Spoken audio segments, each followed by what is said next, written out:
Hello everyone, welcome to another Windows 10 Insider video. My name's Ed, and in this video we're going to be looking at running Outlook with the Clean Client Rules switch. Now in the previous video we worked with the Clean View switch, which basically removed any custom views and reset everything back to default, and in this one we're going to be looking at the Clean Client Rules as mentioned.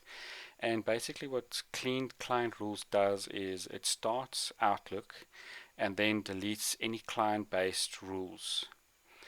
Generally this will be used by non-exchange account users, but just to give an example of how to do this, start run, you can see the previous command is there, and we're going to do this. So it's Outlook space / clean client rules, and we're starting Outlook again.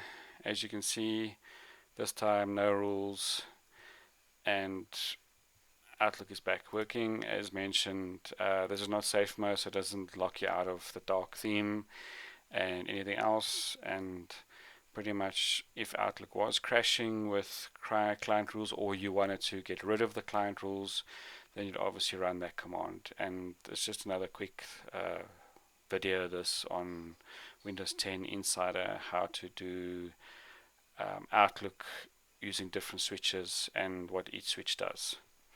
Thank you very much for watching.